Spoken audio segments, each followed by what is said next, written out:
এগুলোকে আপনারা বিস্কুট বলতে পারেন বা পিঠাও বলতে পারেন, খেতে কিন্তু খুবই সুস্বাদু হয়। সকালে বা সন্ধ্যার চায়ের সময় দুটো হলে কিন্তু আর কিছুই লাগবে না।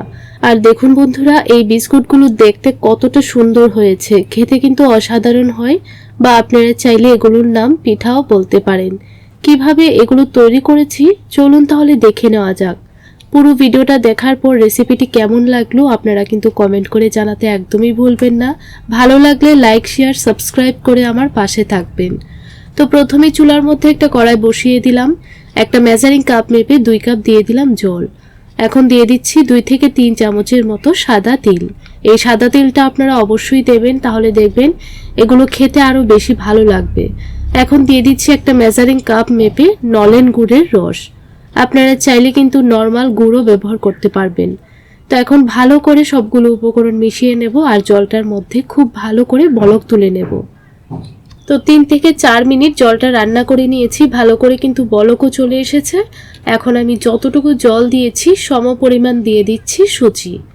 আপনারা যতটুকু জল দেবেন সেম পরিমাণ সুজিটা এখানে দিয়ে দেবেন। এখন গ্যাসের ফ্লেমটা একদম লোতে রেখে ভালোভাবে কিন্তু সুজিটা রান্না করে নিতে হবে। তো দেখুন বন্ধুরা, জলটা কিন্তু পুরোপুরি একদম শুকিয়ে গেছে। এখন গ্যাসের ফ্লেমটা অফ করে দিয়ে ঢাকা দিয়ে রেখে দেব প্রায় 10 থেকে 15 মিনিটের জন্য। ততক্ষণে কিন্তু সুজিটা ভালো করে ঠান্ডাও হবে আর খুব ভালো করে কিন্তু সেদ্ধও হবে।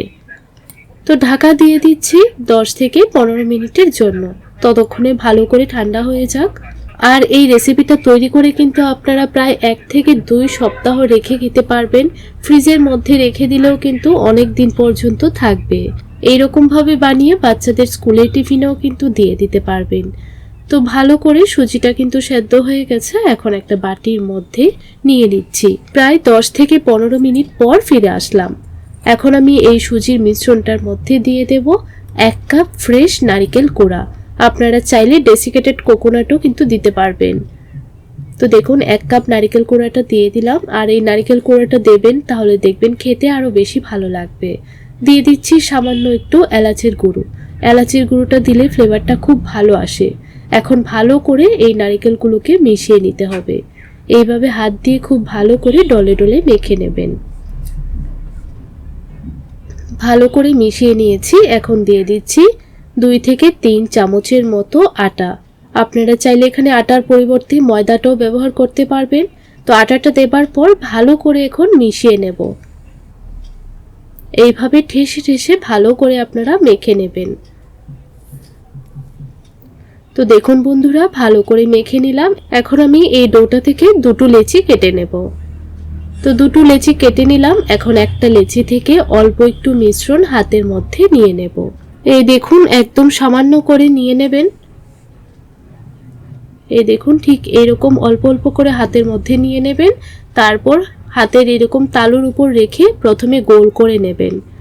ভালো করে গোল করে নেওয়া হয়ে যাওয়ার পর হাতের যে তালুটা আছে সেই তালুটা দিয়ে এইভাবে একটু চ্যাপ্টা করে দেবেন। যত চ্যাপ্টা করে এগুলো তৈরি করবেন ভাজাও কিন্তু ভালো হবে, খেতেও কিন্তু ভালো লাগবে। তো দেখুন এরকম ভাবে একটু চ্যাপ্টা করে দিলাম। এখন একটু ডিজাইন তৈরি করে দেব। আপনাদের পছন্দ অনুযায়ী কিন্তু আপনারা যে কোনো ডিজাইনই দিতে পারবেন। চামচের পেছনের দিকটা দিয়ে এরকম ভাবে একটু ডিজাইনটা দিয়ে দিচ্ছি। এই ডিজাইনটা দিলে কিন্তু বিস্কুটগুলো বা পিঠাগুলো দেখতে কিন্তু খুব ভালো লাগে। তো একই রকম ভাবে সবগুলোই তৈরি করা হয়ে গেছে। আর দেখুন কতটা সুন্দর লাগছে। এখানে আমি 2 কাপ সুজি দিয়ে প্রায় 30 থেকে 40টা পিঠা বা বিস্কুট তৈরি হয়েছে। আর এগুলোকে ঠিক এরকম পাতলা করেই আপনারা বানিয়ে নেবেন, তাহলে কিন্তু ভাজা হয়ে যাবার পর খেতে খুব ভালো লাগবে। আর এগুলো ভাজতেও কিন্তু খুব বেশি সময়ের প্রয়োজন হবে না, একদম অল্প সময়ের মধ্যেই ভেজে নিতে পারবেন। আর ভাজা হয়ে যাবার পর উপরটা একদম ক্রিস্পি তৈরি হবে আর ভেতরটা একদমই সফট। তো চলুন বন্ধুরা, এগুলো এখন ভেজে নেই। আগে থেকেই কড়াইয়ের মধ্যে তেল গরম হবার জন্য বসিয়ে দিয়েছিলাম। তেলটা দেখুন ভালো করে গরম হয়ে গেছে। এখন এক এক করে দিয়ে দিচ্ছি। আর সবগুলো একসঙ্গে ভাজা যাবে না, তাই আমি 2 থেকে 3 বারে সবগুলোকে ভেজে নেব। তো প্রথমে 4 থেকে 5টা দিয়ে দিলাম। কিছুক্ষণ এইরকম ভাবে রেখে দিয়েছি। যখন একটা পিঠ হালকা কালার চলে এসেছে তখনই উল্টিয়ে দিচ্ছি। যখন এগুলো দেবেন তেলটা কিন্তু ভালো করে গরম করে তারপর দেবেন। তো এখন গ্যাসের ফ্লেমটা লো টু মিডিয়ামের মধ্যে রেখেই ভাজতে হবে, তাহলে দেখবেন উপরটা খুব সুন্দর একটা কালার আসবে আর ভেতরটাও কিন্তু খুব সুন্দরভাবে রান্না হবে।